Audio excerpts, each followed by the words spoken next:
Assalamualaikum. Baik, kita tengok pada aktiviti 1A. Okey, kita akan baca soalannya. Tindak balas antara kuprum dioksida CuO dan karbon C adalah satu tindak balas redox. Jadi soalan dia, tuliskan persamaan kimia seimbang bagi tindak balas berikut. Okey. Jadi bahannya kita ada CuO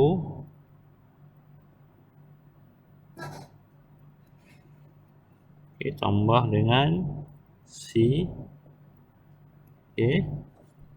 menghasilkan Cu tambah CO2.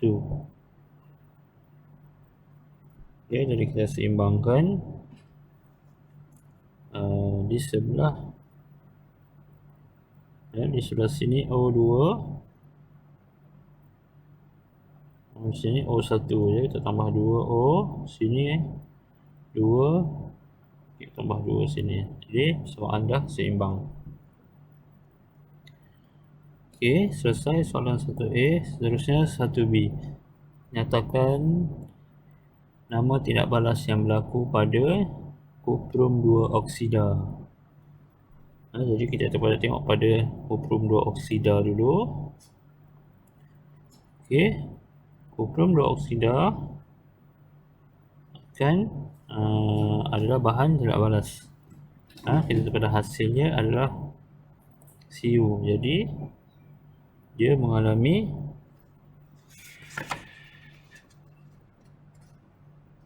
ataupun dia kehilangan oksigen. Jadi bila kehilangan oksigen, dia adalah tindak balas penurunan. Okey, jadi untuk B1 ya, ini adalah tindak balas penurunan. Okey, untuk B1. Okey, seterusnya B2 yang berlaku pada karbon C.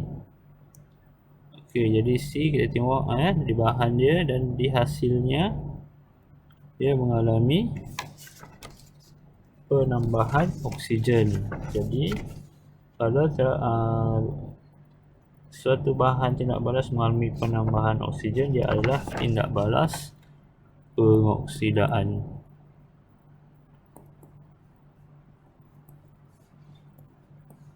Okey, untuk B2.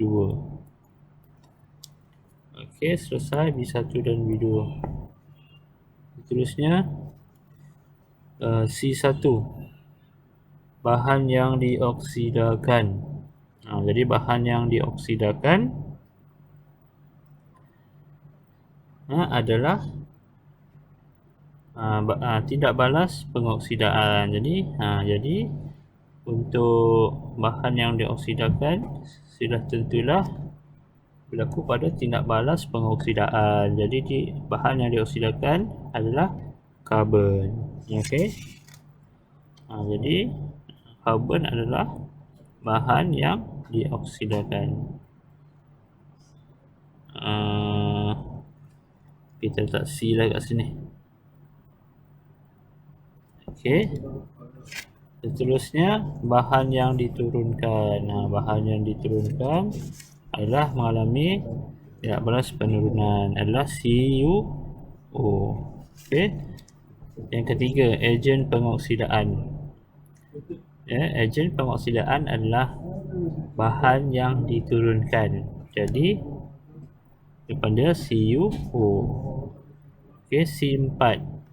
Ejen penurunan adalah bahan yang dioksidakan C. Okey, itu saja untuk jawapan bagi aktiviti 1A. Sekian, terima kasih. Kita akan buat aktiviti 1B berkenaan tentang aktiviti daripada pengoksidaan dan penurunan dari segi penambahan dan kehilangan hidrogen.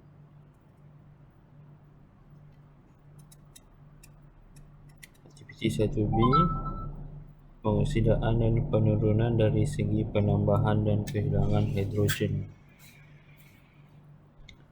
Okey, tambah sekali kita kena tahu tindak balas pengoksidaan berlaku apabila suatu bahan tindak balas mengalami kehilangan hidrogen. Tindak balas penurunan berlaku apabila suatu bahan tindak balas mengalami penambahan hidrogen. Jadi kita terus pergi ke soalan. Di sini diberi tindak balas satu tindak balas redox. Okey. Jadi untuk soalan A, kenal pasti bahan yang dioksidakan. Okey, jadi bahan yang dioksidakan akan mengalami kehilangan hidrogen. Jadi kita tengok ni bahan, ada dua bahan kat sini, yang mana satu mengalami kehilangan hidrogen. Jadi kalau kita tengok di sini NH3 dia akan jadi N2. Maksudnya dia kehilangan hidrogen lah kat situ. Jadi bahan yang dioksidakan adalah amonia. NH3 adalah amonia. Okey, seterusnya bahan yang diturunkan, B2. Bahan yang diturunkan sudah pastilah satu lagi bahan iaitu CuO. Jadi apa nama CuO ni?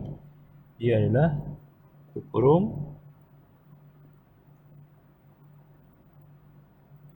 2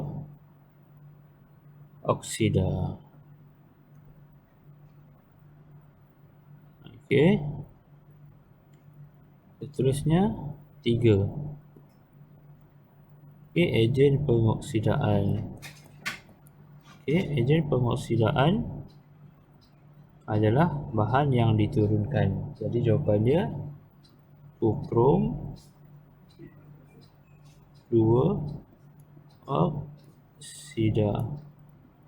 Seterusnya yang keempat, ejen penurunan adalah bahan yang dioksidakan. Jawapan dia adalah amonia. Itu saja jawapan dia. Sekian, terima kasih. Kita pergi soalan 1C ataupun aktiviti 1C. Bincangkan mengapakah tindak balas dalam jadual 1.3 dapat dikelaskan sebagai tindak balas redox. Jadi diberi dua persamaan kimia. Jadi kita kena bincangkan satu persatu lah persamaan kimia yang diberi. Jadi kita pergi ke persamaan kimia yang pertama. CuO tambah H2 menghasilkan Cu tambah H2O.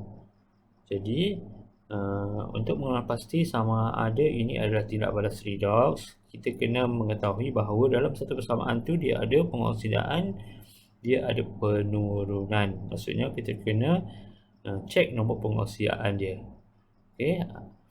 Jadi kita tengok macam mana nak kira nombor pengoksidaan. Saya akan tunjukkan.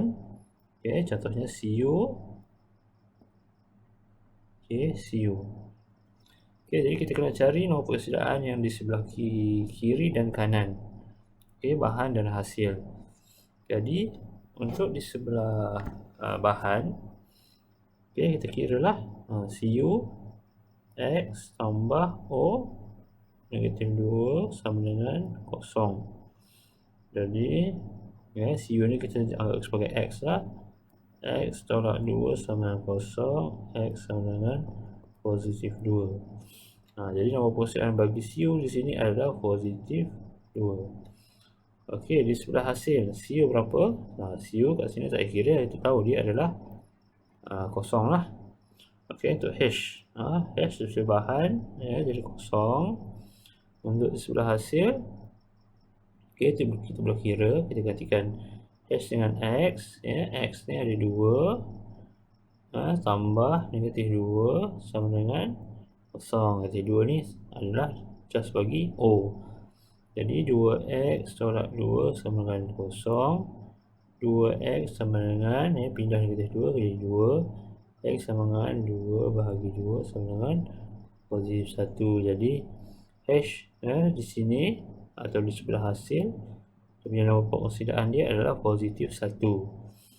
Jadi di sini kita dapatkan pasti bahawa CuO ke Cu ni dia mengalami tindak balas penurunan. Sebab apa dia? Nombor pengoksidan dia berkurang. Okey, manakala H2 ni, okey, ke H2O mengalami tindak balas pengoksidaan. Sebab apa? Sebab nombor pengoksidannya bertambah daripada kosong ke positif 1. Okay, jadi yang CuO ke Cu ni berkurang daripada positif 2 kepada kosong. Jadi macam mana nak buat ayat dia bagi jawapan A? Okey, kita boleh buat ayat.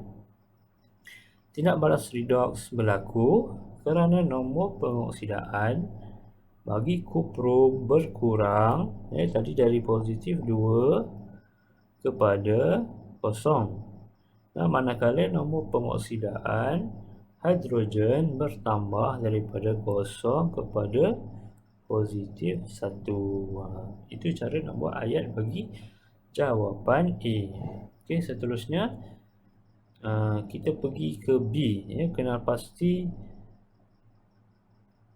bagi setiap tindak balas. Okey, kenal pasti yang pertama kita kenal pasti bahan yang dioksidakan dan bahan yang diturunkan, B1. Okey, jadi di sini kita dah kenal pasti bahawa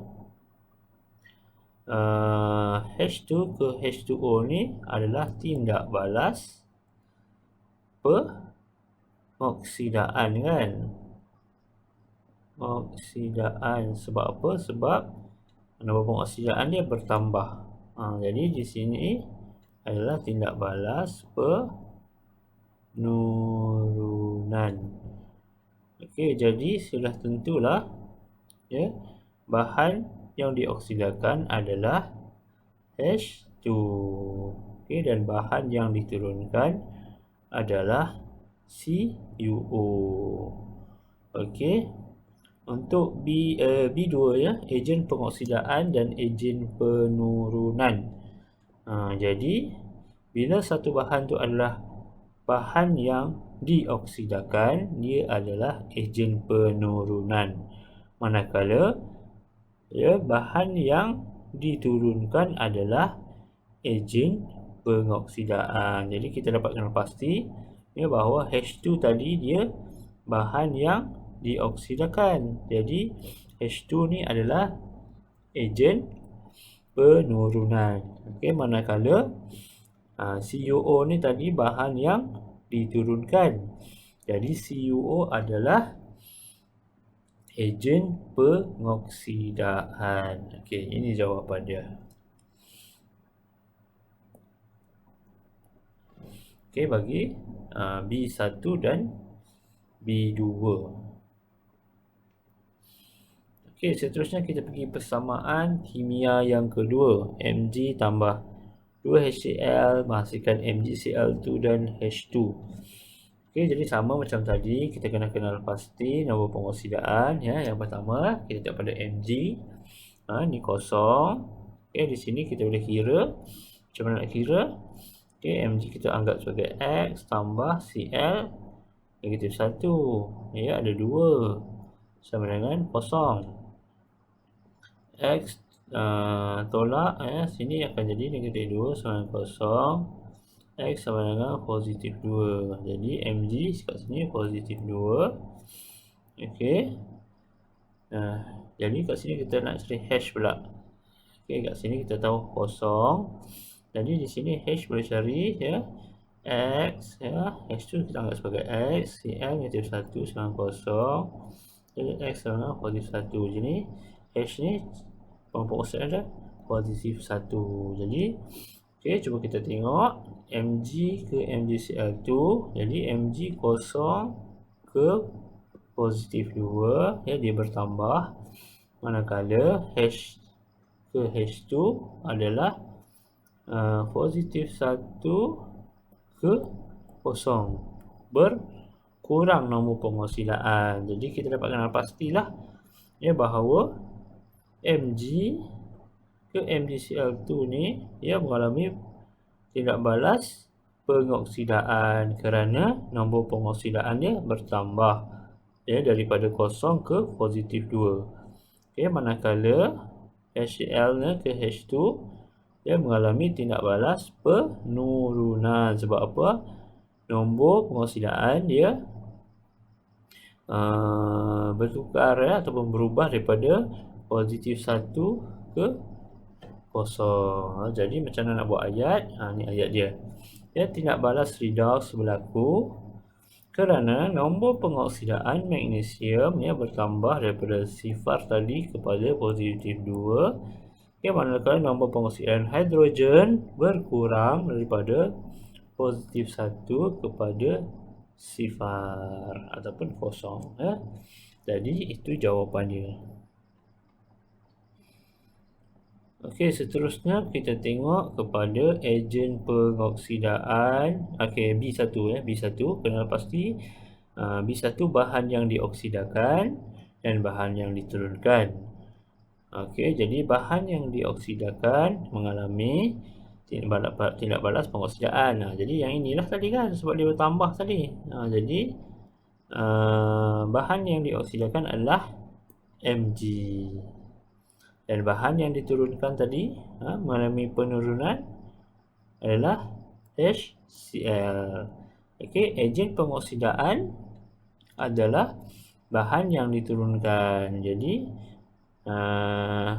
HCl ni adalah ejen pengoksidaan. Mg adalah ejen penurunan.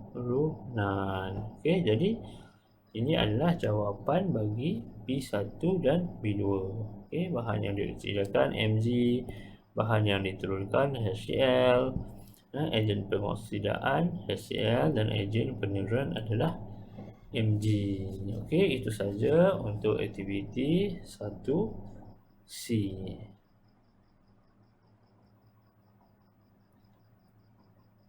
Aktiviti 1D, tentukan nombor pengoksidaan unsur yang bergaris, tunjukkan semua langkah kerja jika ada. Okey, soalan yang pertama, MnO4 negatif. Okey, jadi garis tu nak cari Mn. Kita tekan Mn dengan X, tambah O berapa? O kita tahu negatif 2, just je. Negatif 2. Tapi O kat sini ada 4. Darab dengan 4 sama dengan kat sini ada negatif 1. Jadi sama dengan negatif 1. Teruskan pengiraan X tambah. Okey, kat sini negatif 8 sama dengan negatif 1. Jadi X sama dengan negatif 1. Jadi negatif 8 ni pindah ke sana jadi positif 8. Jadi X sama dengan positif 7. Jadi Mn sama dengan charge dia adalah positif 7. Okey, seterusnya yang kedua, BaOH2. Okey, dia naik yang B. Okey, jadi kita ketikkan dengan X tambah. Okey, mula sekali kena tengok O. Okey, O charge dia adalah negatif 2. Okey, H tambah 1. Okey, kurungan. Tapi semua ni ada 2, darab dengan 2. Sama dengan berapa? Kat sini tak ada. Jadi kosong. Okey, kita kira X tambah negatif 2 tambah 1 sama dengan negatif 1. Negatif 1 darab 2, negatif 2 sama dengan kosong. Jadi X sama dengan negatif 2.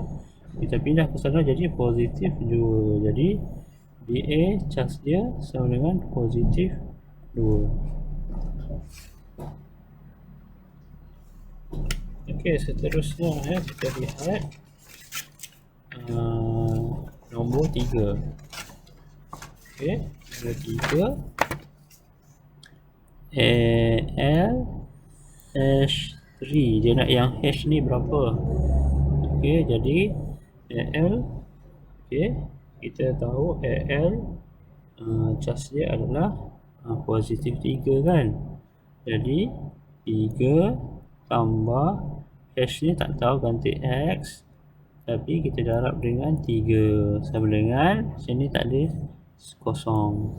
Okey, jadi 3 tambah 3x sama dengan kosong.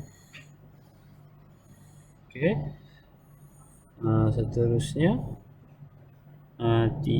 pindahlah, pindah 3x sama dengan sini positif 3 tadi kan, jadi negatif 3. Jadi x sama dengan negatif 3 bahagi 3.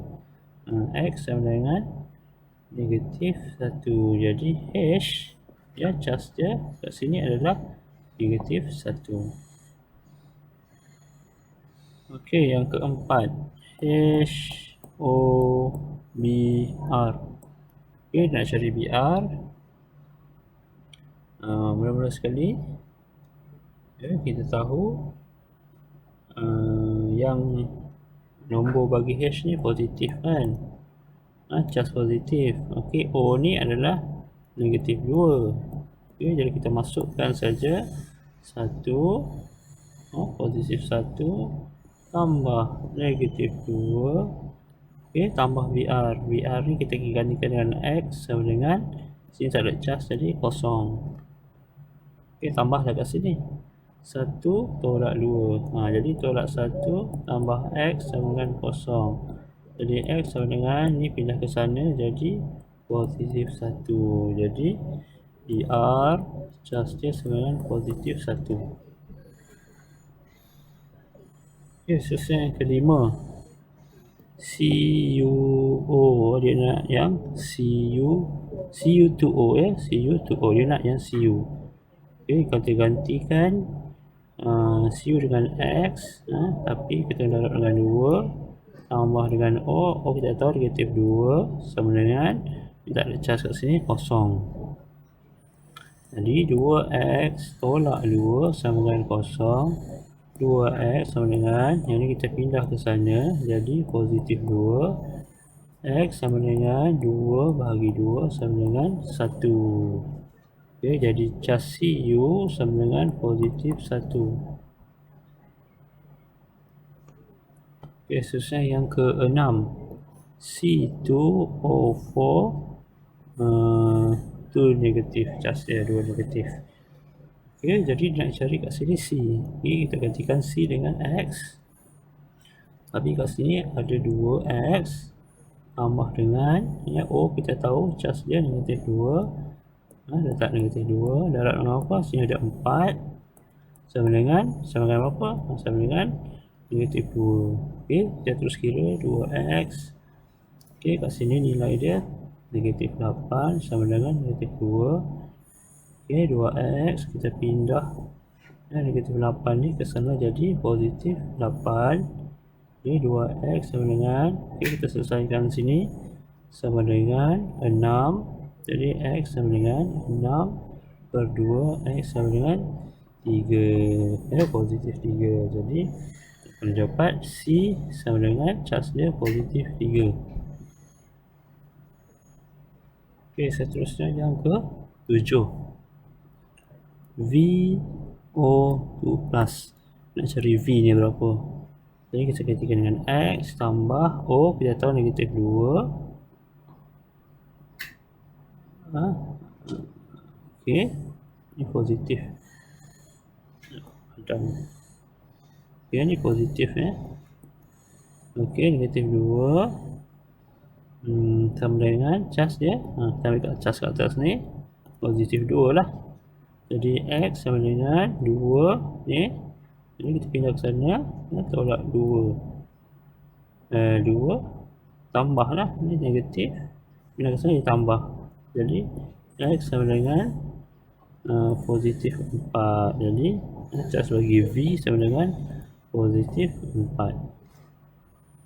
Okey, selesai yang terakhir S8. Jadi ini adalah seperti garis panduan yang pertama, bahawa ini adalah unsur, jadi rupanya adalah kosong.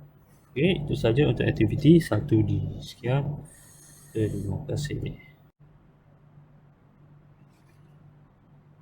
Okey, untuk aktiviti 1E. Okey, soalan yang pertama, Nyatakan nama bagi sebatan yang berikut mengikut sistem penamaan UPAC. Okey, yang pertama CU. Jadi kita tahu CU ni dia ada lebih daripada satu nombor pengoksidan. Jadi kita kena pasti CU ni ataupun kuprum berapakah nombor pengoksidaannya dahulu. Okey, jadi CuX ada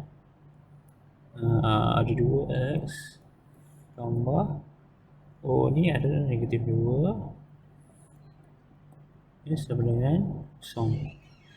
Jadi 2X tolak 2 sama 0. X sama dengan 2X sama dengan dia pindah ke sana jadi positif 2. X sama dengan 2 per 2 sama dengan positif 1. Jadi CU ni adalah charge dia positif 1. Jadi nama ni adalah kuprum 1 oksida. Okey, ni adalah namanya. Okey, seterusnya CuO. Okey. Jadi CU ni kita perlu kena pasti nombor pengoksidannya, jadikan dia sebagai X. Tambah dengan O ni negatif 2 dengan 0. Jadi X sama dengan negatif 2 pindah sana positif 2. Jadi kita tahu CU sini adalah 2. Jadi nama ni adalah kuprum 2 oksida. Okey, seterusnya C. Hg2Cl2. Jadi kita kena tahu dulu H ni berapa nombor pengoksidannya ataupun mercury ni berapa nombor pengoksidannya. Okey, kira-kira kita dengan X ada 2 Hg2 tambah Cl negatif 1 ada 2 Cl, so kita darab dengan 2 sama dengan 0. Jadi 2X darab sini jadi tolak 2 sama dengan 0. 2X sama dengan pindah ke sana jadi positif 2. X sama dengan 2 per 2 sama dengan jadi sama dengan positif 1. Jadi kita tahu ni ada positif 1. Jadi nama dia adalah mercury 1 klorida. Okey, seterusnya D. HgCl2. Okey, kita kira dulu Hg berapa nombor pengoksidannya ataupun mercury. X tambah Cl negatif 1 darab dengan 2 sama dengan sini tak ada charge 0. X sama dengan negatif 2 sama dengan 0. X sama dengan positif 2. Jadi sini adalah positif 2. Jadi nama dia adalah mercury 2 klorida. Okey, seterusnya E. K2CrO4. Okey, kita tahu ini adalah kalium dikromat. Okey, jadi tapi sebelum itu kita kena tahu dia adalah kalium dikromat berapa. Okey, jadi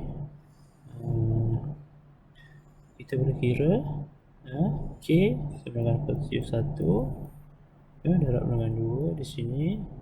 Cr nak cari kita gantikan dengan X tambah O negatif 2 kita darab dengan 4 sama dengan 0. Okey, jadi kat sini kita boleh darab ini jadi 2 tambah X. Okey, sini jadi tolak 8 sama dengan 0. Jadi X kita selesaikan kat sini. 2 tolak 8 jadi negatif 6 sama dengan 0. Jadi X sama dengan positif 6. Okey, jadi nama dia adalah kalium, kromat 6. Seterusnya, soalan yang nombor 2, tuliskan formula bagi sebatian berikut.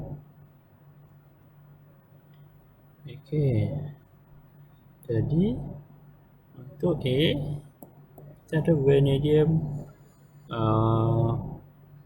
ni apa ni? Ni 5. Yang kita tahu vanadium ni adalah 5. Okey, jadi ni vanadium charge dia adalah 5 lah, positif, dan O ni adalah 2. Okey, jadi kita silangkan formula adalah V2O5. Okey, V2O5. Okey, seterusnya B, natrium oksida. Okey, Na kita tahu dia adalah plus, oksida itu minus. Jadi silangkan Na2O. Okey, jawapannya. Seterusnya C, lambung 2 karbonat. Okey, jadi kita tahu Pb ni kat situ dibagi dah adalah Pb2 plus tambah CO3 2 minus karbonat. Jadi kita silangkan, okey, Pb ni cas yang sama, CO3. Okey, seterusnya soalan yang ketiga. Nyatakan nama bagi dua sebatian yang berikut mengikut sistem penamaan IUPAC dan terangkan sebab terdapat perbezaan pada nama sebatian. Okey. Jadi Fe ni dulu, Fe2O3. Jadi Fe ni Fe2O3. Jadi kenapa macam mana dapat Fe2O3? Ya, sebab asalnya adalah Fe3 dengan O2. Okey, lagi nama dia adalah ferrum 3 oksida. Okey, kita tengok pada Al2O3. Okey, asalnya adalah Al3 plus dan O2 minus. Sebab tu jadi nama ni akan jadi aluminium